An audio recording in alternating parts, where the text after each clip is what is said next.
हमारे ब्रह्मांड में भले ही तारे चमकते हों, लेकिन जो कुछ आप अभी देख रहे हैं वो ब्रह्मांड की वास्तविक वर्तमान स्थिति नहीं है, क्योंकि प्रकाश को फैलने में समय लगता है। आप जो कुछ भी देख रहे हैं वो वास्तव में अतीत का है। 17वीं सदी से पहले तक लोग मानते थे कि प्रकाश की गति तत्काल होती है, लेकिन डेनमार्क के खगोल शास्त्री ओले रोमर ने बृहस्पति के उपग्रहों के प्रयोग के जरिए पहली बार साबित किया कि प्रकाश की गति सीमित है। इसके बाद के कई 100 वर्षों में वैज्ञानिकों ने विभिन्न तरीकों से प्रकाश की गति का सटीक मान मापने का प्रयास किया और अंततः ये पता चला कि प्रकाश की गति लगभग प्रति सेकंड 3 लाख किलोमीटर है। हमारी आंखें चीजें इसलिए देख पाती हैं क्योंकि वस्तुएं प्रकाश उत्सर्जित करती हैं, जो हमारी आंखों में प्रवेश करता है और हमारी संवेदनशील कोशिकाओं द्वारा इसे महसूस किया जाता है और अंततः मस्तिष्क में इसे दृश्य रूप में बदल दिया जाता है। सौर मंडल के उदाहरण के तौर पर पृथ्वी और सूर्य के बीच औसत दूरी 1.5 करोड़ किलोमीटर है। इसलिए सूर्य का प्रकाश पृथ्वी की सतह या आपकी आंखों तक पहुंचने में पूरे 8 मिनट और 20 सेकंड लगते हैं। इसका मतलब है कि हम जो सूर्य को देखते हैं वो 8 मिनट 20 सेकंड पहले की स्थिति है, न कि उसका वास्तविक वर्तमान रूप। पृथ्वी पर यह विलंब हमारे दैनिक जीवन पर नगण्य प्रभाव डालता है, लेकिन विशाल ब्रह्मांड के लिए प्रकाश की गति एक सीमा जैसा है और खगोलीय पिंडों के बीच की दूरी अक्सर प्रकाश वर्षों में मापी जाती है। साथ ही प्रकाश की सीमित गति एक डरावना तथ्य भी सामने लाती है। उदाहरण के लिए, यदि हमारे पास कोई नजदीकी तारा अचानक फट जाए तो मनुष्य तुरंत प्रतिक्रिया नहीं दे पाएंगे। सर्दियों की रातों में आप 3 जुड़े हुए तारों को देख सकते हैं। ये प्रसिद्ध शिकारियों का नक्षत्र है। शिकारियों के नक्षत्र का सबसे चमकदार तारा सिरसियस है, जो जीवन के अंतिम चरण में एक लाल सुपरजायंट तारा है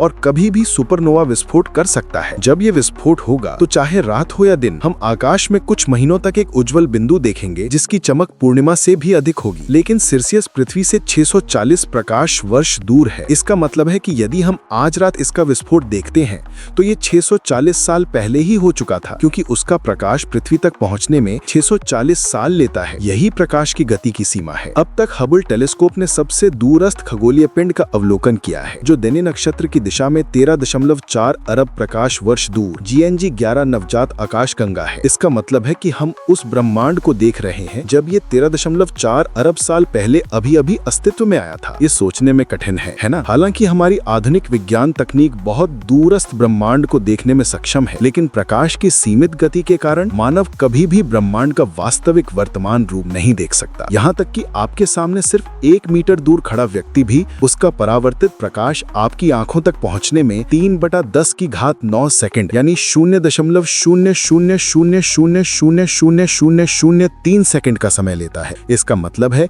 कि न केवल विशाल ब्रह्मांड बल्कि मूल रूप से हम जो कुछ भी देखते हैं वो हमेशा अतीत की ही छवि है।